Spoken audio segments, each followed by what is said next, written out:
مردانہ کمزوری کی بنا پر طلاق لینا، اگر مرد میں کوئی ظاہری یا مردانہ کمزوری ہو تو کیا عورت اس سے طلاق کا مطالبہ کر سکتی ہے؟ رضوان الہی۔ دیکھیں، مرد میں کوئی بھی عیب ہو، چاہے مردانہ کمزوری ہو یا کوئی بھی عیب ہو، کوئی بھی ایسا عیب جس کی وجہ سے عورت کو شوہر سے نفرت ہو رہی ہو اور واقعی ہو رہی ہو، تو پھر عورت کے لیے طلاق کا مطالبہ جائز ہے، مطالبے میں حرج نہیں ہے۔ ہاں، اس کی بیس درست ہو۔ بیس کا مطلب یہ کہ جیسے بخاری کی حدیث ہے کہ حضرت جمیلہ بنت ثابت رضی اللہ عنہا بہت خوبصورت تھیں، ان کی شادی ہو گئی، ان کے شوہر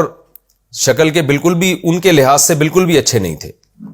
تو انہوں نے دیکھا نہیں تھا، شادی کے بعد بہت زیادہ پریشان ہوئی، نبی کی خدمت میں آ کے عرض کیا کہ میں نہیں رہ سکتی ان کے ساتھ، مجھے اپنے شوہر سے بالکل محبت نہیں ہے۔ تو آپ صلی اللہ علیہ وسلم نے ان کے شوہر کو مشورہ دیا کہ ان کو طلاق دے دو۔ تو اس سے پتہ چلتا ہے اگر واقعی شوہر میں کوئی بھی عیب ہے جس کی وجہ سے عورت کو اس سے نفرت ہو رہی ہے اور واقعی عیب ہے، عیب میں یہ بات بھی داخل ہے کوئی جسمانی عیب ہو یا کوئی سیکچول کوئی ویک ہے، کوئی کمزور ہے، عورت کی ڈیزائرز پوری نہیں کر رہا، تو یہ بھی عیب میں ہی داخل ہے،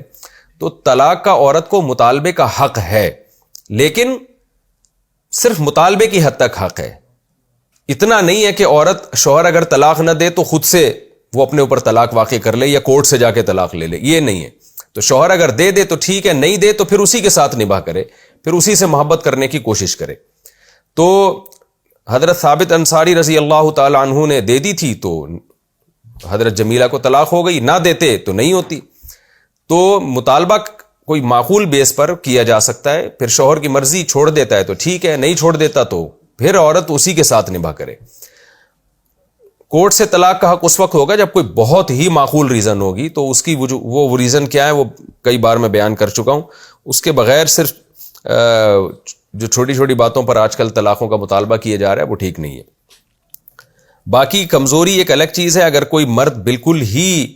نامرد ہے، یعنی وہ شادی سے لے کے اب تک 1 سال گزر گیا، 6 مہینے گزر گئے، ایک بار بھی ہم بستری کر ہی نہیں سکائے، تو پھر عورت کو طلاق کا حق ہے کہ کورٹ سے وہ طلاق لے بھی سکتی ہے، اور لینی چاہیے کہ نہیں چاہیے تو اس میں پھر شریعت کا کہ ترغیبی حکم یہی ہے کہ لے لینی چاہیے۔ اس کی وجہ یہ ہے کہ نکاح کا جو بنیادی مقصد ہے اسلام نے جو بیان کیا وہ اولاد ہے، توالد و تناسل۔ تو نبی صلی اللہ علیہ وسلم نے صحابی کو ایسی عورت سے بھی منع کیا، نکاح سے منع کیا جن کی اولاد نہیں ہو سکتی تھی، تو یہی حکم عورت کے لیے بھی ہے کہ جس مرد کے اولاد نہ ہو سکتی ہو تو بہتر یہی ہے کہ اس سے طلاق لے لی جائے، لیکن یہ کوئی واجب حکم نہیں ہے۔ اگر عورت کو اپنے شوہر سے محبت ہے اور نہیں لینا چاہتی طلاق تو بھی رہ سکتی ہے وہ، اور لیکن اگر مردانہ لحاظ سے شوہر میں بالکل بھی قوت نہیں ہے، وہ کر ہی نہیں سکتا، تو پھر مستحب بھی ہے کہ وہ طلاق لے لے، بہتر یہی ہے کہ وہ طلاق لے۔ وجہ اس کی یہ ہے کہ عورت کو پھر بعد میں فتنوں میں پڑنے کا اندیشہ ہے، یہ ممکن ہے کہ کل اس کی ڈیزائرز بڑھتی چلی جائیں اور وہ غیر مردوں سے ناجائز تعلقات قائم کرنا شروع کر دے، بلکہ مرد ہی کو چاہیے کہ ایسے صورت میں خود سے اس عورت کو چھوڑ دے تاکہ اس کی زندگی تباہ نہ ہو۔ ایسے واقعات ہمارے سامنے آئے ہیں کہ مرد بالکل نامرد تھا، عورت نے اس کے ساتھ وفا کی اور اپنی جوانی پوری برباد کر دی اس نے، لیکن اس کی وفا کا اس کو اچھا صلہ نہیں ملا،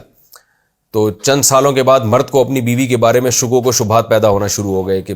تو یہ شیطان کو بہت سارے موقع ملتے ہیں۔ تو اگر بالکل ہی کوئی نامرد ہے اور علاج بھی نہیں ہو سکتا تو پھر ایسی صورت میں بہتر یہی ہے کہ اس سے علیحدگی کا مطالبہ کیا جائے۔